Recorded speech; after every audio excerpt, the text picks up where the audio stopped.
गण नंदन पर जब जब आई सहाय मात तुम तब तब हमारे पुरी और सब का सब महिमा सब का ज्वाला में जो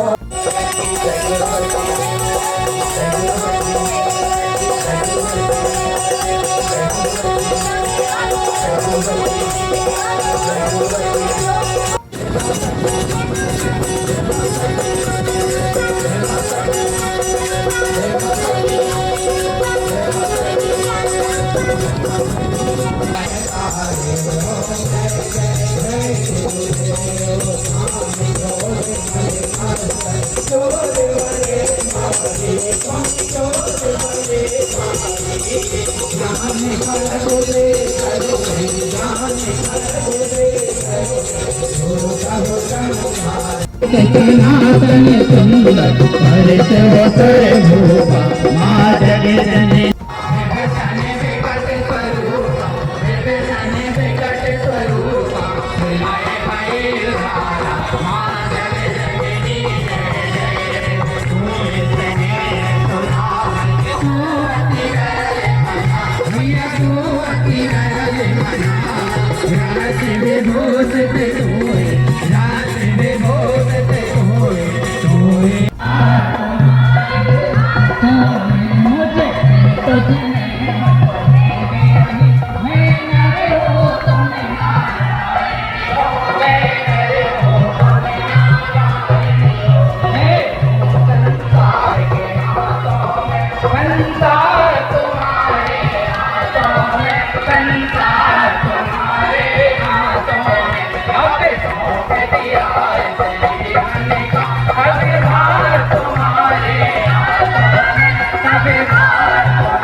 जब हुआ घर सौभाग्यशाली कि उस घर में जितने लोग हैं एक दो लोग भी ऐसे हों जो बीमार ना हो, जिनकी दवा ना चलती हो।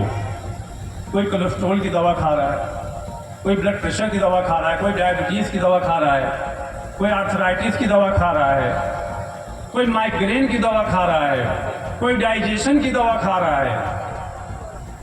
और शारीरिक व्याधियों के परिणाम स्वरूप जो हमारी मानसिक विकृति होती है, जो हमारे कार्य करने की क्षमता घटती है, वही तो हमारा पुरुषार्थ रोकती है।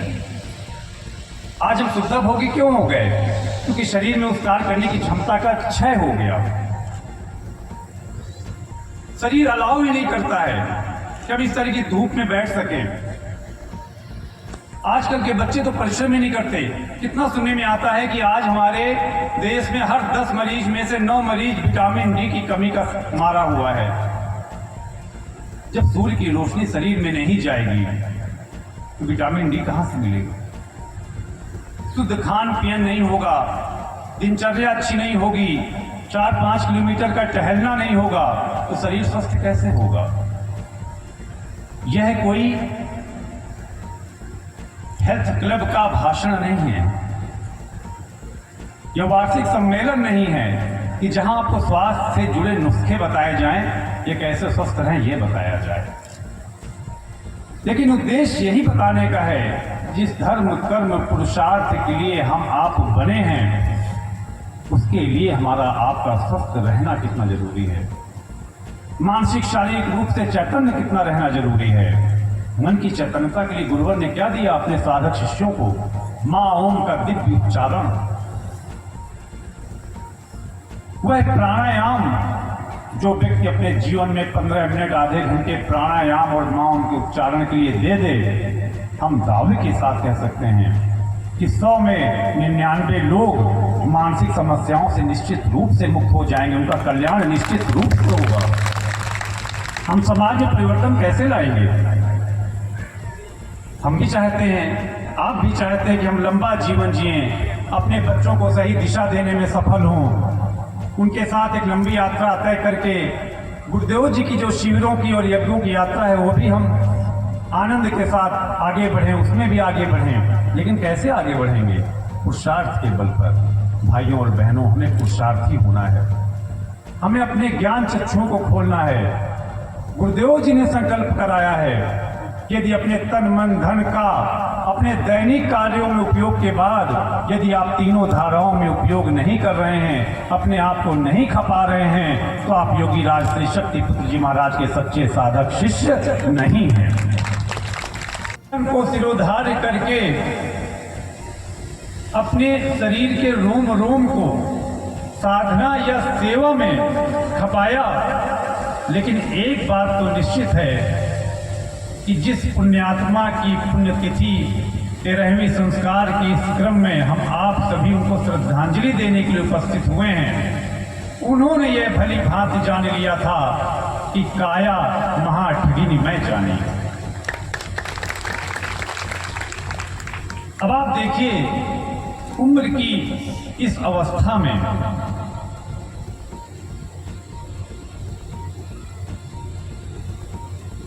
सेवा को इतना महत्व देना, साधना को इतना महत्व देना, और आप में से प्रायः हम लोगों ने उनके उस स्वरूप को देखा है कि चाहे वो किसी शिविर में अपनी सेवा देने जाएं, और खासकर जब वो आश्रम में अपनी सेवाएं देते थे, तो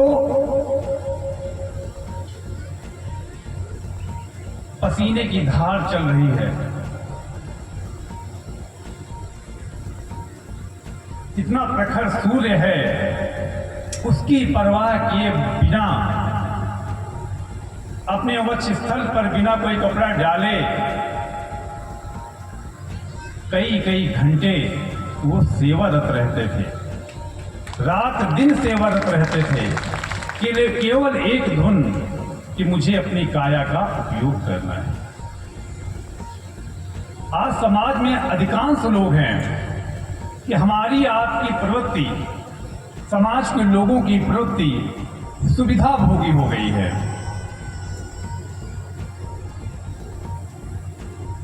हर व्यक्ति उतना ही काम करना चाहता है जितना काम करने से उसका और उसके परिवार का जीविकोपार्जन होता रहे, उसके उदर की पूर्ति होती रहे। अन्यथा उससे बढ़कर कोई पुरुषार्थ नहीं करना चाहता, कोई परिश्रम नहीं करना चाहता। यदि छात्र है तो पढ़ने में परिश्रम नहीं करना चाहता, किसान है तो खेती में परिश्रम पूरे मनोयोग से नहीं करना चाहता, व्यापारी है तो वो अपने पूरे मनोयोग से नहीं करना चाहता, और जिनके पास धन धान्य भरे हुए हैं उन्हें लगता है कि हमारी कुछ पुस्तकों तक कमाने की और ज़्यादा परिश्रम करने की आवश्यकता नहीं है, तो उन्होंने तो सोच बैठे हैं कि हमारे शरीर से पसीने की एक भी बूंद नहीं निकलनी चाहिए। पहले पंखे से काम चल जाता था, फिर कूलर से काम चलने लगा, अब और ज़्यादा सामर्थ्य है तो घर में एसी चाहिए, उसमें हम आप पड़े रहेंगे। इस काया को ठगने से बचाने के लिए ही गुरुदेव जी ने वह चिंतन दिया। और आज आप देखिए कि गुरुदेव जी उनको वर्षों से मना करते रहे कि आपकी अवस्था है, आप सिर्फ निर्देशन दीजिए अपने भाइयों को, कार्यकर्ताओं को, काम करेंगे आप बैठ के पेड़ की छाया में देखिए, आंकलन कीजिए। लेकिन नहीं, वो रात दिन परिश्रम करते रहे और पुनः परिश्रम के उद्देश्य से सिद्धाश्रम धाम पहुंचे थे कि नवरात्रि के 9 दिन भी गुजारेंगे और वहां पर हम अपनी सेवा का अवसर उठाएंगे।